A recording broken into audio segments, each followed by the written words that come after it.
নমস্কার বন্ধুরা। পশ্চিমবঙ্গে নতুন সরকার এসেছে। মুখ্যমন্ত্রী শুভেন্দু অধিকারী আর অর্থমন্ত্রী স্বপন দাশগুপ্ত বিধানসভায় দাঁড়িয়ে রাজ্যের নতুন বাজেট পেশ করেছেন। চারিদিকে শুধু এখন একটাই কথা শোনা যাচ্ছে, দারুণ বাজেট। সাধারণ মানুষের তো লটারি লেগে গেছে।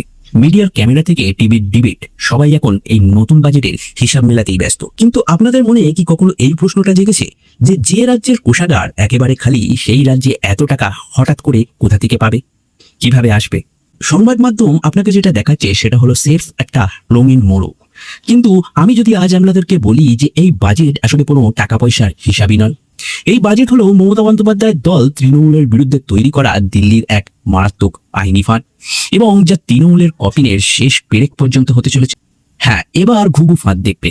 আর এবারের বাজেটটাই হলো সেই ফাঁদ, ভারতের সংবিধানের 293 ধারা। কিভাবে? তো চলুন খুব সহজ ভাষায় সহজ করে বিষয়টা আপনাদের সামনে তুলে ধরার চেষ্টা করি। বিগত তৃণমূল সরকারের আমল থেকে আজ পর্যন্ত পশ্চিমবঙ্গের ঘাড়ে পাহাড় প্রমাণ ঋণের বোঝা আছে। হিসেবটা কোনো ছোটখাটো সংখ্যা নয়, প্রায় 7 লক্ষ কোটি টাকা। অর্থাৎ এই রাজ্যে যে শিশুটা আজ জন্ম নিয়েছে, সে তারও মাথার ওপর হাজার হাজার টাকার ধার নিয়ে সে জন্মাচ্ছে।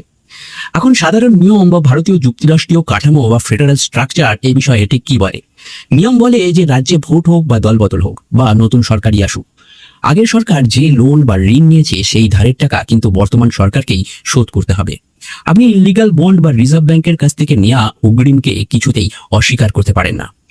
আর সরকারের ধারাবাহিকতা বজায় রাখতে এই টাকা মেটানোর আইনি বাধ্যবাধকতা কিন্তু তার পরবর্তী সরকারেরই থাকে। কিন্তু এখানেই শুভেন্দুবাবু একটি মাস্টার প্ল্যান চেলেছেন। তারা বাজেটে এমন কিছু ইঙ্গিত দিয়েছেন যা দেখে নবান্ন থেকে শুরু করে কালীঘাট পর্যন্ত সবার রাতের ঘুম উড়ে গেছে। নতুন সরকার সাফ জানিয়ে দিয়েছে যে আমরা এই ঋণের পুরো দায় নেব না, কারণ এই বিপুল টাকা রাজ্যের কোনো উন্নয়নে খরচ করাই হয়নি, বরং নিয়ম ভেঙে নিজেদের রাজনৈতিক স্বার্থে আর বড় বড় দুর্নীতিতেই উড়ানো হয়েছে। কিন্তু এখন প্রশ্ন হলো যে মুখে বললেই কি আর ধারের টাকা শোধ না করে পার পাওয়া যায়? আইনত কি এটা আদৌ কোনোভাবে সম্ভব? আর এখানেই এন্ট্রি নেয় আমাদের ভারতীয় সংবিধানের আসল পাওয়ার হাউস, যার নাম আর্টিকেল 293। এবার আসুন আসল খেলাটায়। আমাদের দেশে সংবিধানের 293 ধারার মূল কাজ হলো রাজ্য সরকারের ঋণ নেওয়ার ক্ষমতাকে নিয়ন্ত্রণ করা। আর্টিকেল 293/3 পরিষ্কারভাবে বলা হয়েছে যে যদি কোনো রাজ্যের উপর কেন্দ্রীয় সরকারের কোনো পুরানো বকেয়া ঋণ থাকে, তবে সেই রাজ্য কেন্দ্র সরকারের পারমিশন বা অনুমতি ছাড়া বাজার থেকে কোনো নতুন লোন বা ঋণ নিতে পারবে না। আর পশ্চিমবঙ্গ তো এমনিতেই কেন্দ্রের ঋণের তলায় চাপা পড়ে আছে, তাই দিল্লির পারমিশন ছাড়া বাংলার এক কদম চলার ক্ষমতাও কোনোভাবেই নেই। আর এই আর্টিকেল 293/4 অনুযায়ী কেন্দ্র যখন কোনো রাজ্যকে নতুন কোনো লোন দেওয়ার পারমিশন দেবে, তখন কেন্দ্র চাইলে নিজেদের ইচ্ছা মতো কোনো কড়া শর্ত রাজ্যের ওপর চাপিয়ে দিতেই পারে। আর রাজ্যকে বাধ্য হয়ে সেই শর্ত কিন্তু মানতেই হবে, নয়তো লোনের ফাইল কেন্দ্রে আটকে যাবে। এবার মাননীয় শুভেন্দু অধিকারীর মাস্টার স্ট্রোকটা একবার বুঝুন। নতুন অর্থমন্ত্রী বাজেটে নতুন কোনো ট্যাক্স চাপাননি, অথচ বিপুল খরচের স্কিম ঘোষণা করে দিয়েছেন। তার মানে এই নতুন স্কিমগুলি চালাতে গেলে রাজ্যের প্রচুর পরিমাণ লোনের দরকার পড়বে। আর এই নতুন লোনের জন্য যখনই ফাইল দিল্লির কাছে যাবে, দিল্লি তখন এই 293 ধারার উপধারা 4 খাটিয়ে একটি মারাত্মক শর্ত রাজ্যের ওপর চাপিয়ে দেবে। দিল্লি বলবে যে আমরা পশ্চিমবঙ্গকে নতুন করে হাজার হাজার কোটি টাকার লোন অবশ্যই দিতে রাজি আছি, কিন্তু আমাদেরও একটা শর্ত আছে। বিগত তৃণমূল সরকার আমলের শেষ 4 বছরের কোষাগারের যত টাকা খরচ হয়েছে তার প্রতিটি ফাইলের ফরেন্সিক এডিট বা চুলচেরা আইনি তদন্ত করতে হবে। পর্যন্ত মানুষ দুর্নীতি বলতে শুধু বুঝতো যে চাকরি বিক্রি, কয়লা পাচার, বালি চুরি। অর্থাৎ কোনো একজন নেতা বা মন্ত্রী ব্যক্তিগতভাবে টাকা কামিয়েছেন বা টাকা ভালোভাবে সঞ্চয় করে নিয়েছেন। কিন্তু এই বাজেটের আড়ালে শুভেন্দু অধিকারী পুরো গেমের লেভেলটাকেই একদম লেভেল আপ করে দিয়েছেন। এবার লড়াইটা কোনো ব্যক্তির বিরুদ্ধে নয়, এবার লড়াইটা সরাসরি আগের পুরো সিস্টেমের বিরুদ্ধে। কেন্দ্র যখন সংবিধানের এই 293 ধারা ব্যবহার করে রাজ্যের বিগত 4 বছরের খরচের খতিয়ান ও অডিট চাইবে, তখন নবান্নের সরকারি অফিসাররা বাধ্য হবেন যে প্রতিটি ফাইলের আসল সত্যি বের করে টেবিলের ওপরে রাখতে। আর তখনই সচল হয়ে যাবে আমাদের দেশের বিএনএস আইন, ভারতীয় ন্যায় সংহিতা। যদি তদন্তে দেখা যায় যে আগে সরকারের বাজেটের নিয়ম না মেনে বিধানসভায় অনুমতি না নিয়ে এক খাতের টাকা অন্য খাতে ডাইভার্ট করা হয়েছে, তবে সরাসরি তাদের বিরুদ্ধে 2টি মারাত্মক ধারায় মামলা শুরু হবে। একটি হচ্ছে বিএনএস এর ধারা 318 মানে প্রতারণা, যেখানে প্রমাণ করা হবে যে নিয়মের বাইরে গিয়ে এই তৃণমূল সরকার তথা রাজ্যের জনগণের সাথে আর্থিক জালিয়াতি বা প্রতারণা করা হয়েছে।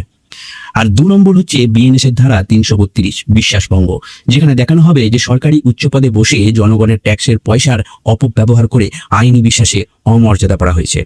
আর এই আইনি ফলাফলটা আপনি কি একবার বুঝতে পারছেন? এই তদন্তের চাকা যদি একবার ঘুরতে আরম্ভ করে, তৃণমূলের শীর্ষ স্তরের নেতা সহ তৎকালীন ক্যাবিনেটের মন্ত্রীরা সরাসরি আইনি জালে জড়িয়ে পড়বেন। আর সব থেকে বড় কথা, তার আদালতে গিয়েও এই তদন্তকে কিন্তু আটকাতে পারবেন না। তারা বুক চাপড়ে বলতে পারবেন না যে এটা আমাদের বিরুদ্ধে কোনো রাজনৈতিক প্রতিহিংসা নেওয়া হচ্ছে, কারণ কেন্দ্র কোর্টে তখন দাঁড়িয়ে বলবে যে তারা কোনো রাজনৈতিক দলের বিরুদ্ধে কোনো ব্যবস্থাই নিচ্ছে না। তারা স্রেফ ভারতীয় সংবিধানের 293 ধারার একটি উপধারা 4কে তারা নিজেদের সাংবিধানিক দায়িত্ব পালনের হাতিয়ার হিসেবে তারা সেটি পালন করছে। সহজ কথায়, শুভেন্দুবাবুর এই যে নতুন বাজেট পরিকল্পনা, সেটি কোনো জনমোহিনী ঘোষণা নয়। এটি হলো দিল্লির সবুজ সংকেত নিয়ে তৈরি করা সংবিধানের 293 ধারার এমন একটি আইনি চক্রব্যূহ, যেখানে পা দিলেই আটকে যাবে তৃণমূলে গোটা বিরোধী শিবির। একদিকে কোষাগার খালি, আর অন্যদিকে কেন্দ্রের কড়া আইনি নজরদারি। একদিকে নতুন স্কিম চালানোর চাপ, আর অন্যদিকে আগের 4 বছরে খরচের হিসাব দেওয়ার তাগিদ। এই সাংবিধানিক বুগলি তৃণমূল কংগ্রেস এখন কিভাবে সামলায়, সেটাই এখন সব থেকে বড় বিষয়, এবং সেটাই আমরা এখন পরবর্তীকালে দেখতে থাকবো। আর আমাদের নজর শুধু রাজ্যের রাজনীতির উপরে নয়, আমাদের নজর থাকে ভারতীয় জাতীয় প্রতিরক্ষা, মহাকাশ গবেষণা এবং এআই প্রযুক্তির আড়ালে লুকিয়ে থাকা গ্লোবাল কনস্পিরেন্সির উপর। কারণ আজকের দিনে যুদ্ধ শুধুমাত্র সীমান্তে নয়, যুদ্ধ চলেছে আইনের ধারা, সাইবার স্পেস এবং ডেটা সেন্টারের ভিতরে। তাছাড়াও ভারতীয় প্রতিরক্ষার ক্ষেত্রে যে গ্লোবাল জিওপলিটিক্স কাজ করে এবং ভারতীয় প্রযুক্তির ক্ষেত্রে ভারত কিভাবে একজন বিশ্বগুরু হয়ে উঠছে, সেটাও কিন্তু আমরা খুব সহজ ভাষায় আপনাদের সামনে নিয়ে আসার চেষ্টা করি। আপনারাও যদি ভারতীয় রাজনীতি, প্রতিরক্ষা এবং গ্লোবাল জিওপলিটিক্সের ব্যাপারে ভারতের অবস্থানের সম্পর্কে আগ্রহ থাকেন, তবে অবশ্যই চ্যানেলটি সাবস্ক্রাইব করতে পারেন। মনে রাখবেন, আমি কিন্তু আপনাদেরই একজন। তো ফিরে আসবো অন্য কোনো সময়, অন্য কোনো দিনে শ্যাডো ফাইলসের অন্য একটা শ্যাডোকে সঙ্গে নিয়ে। ততক্ষণ শুভরাত্রি, ধন্যবাদ।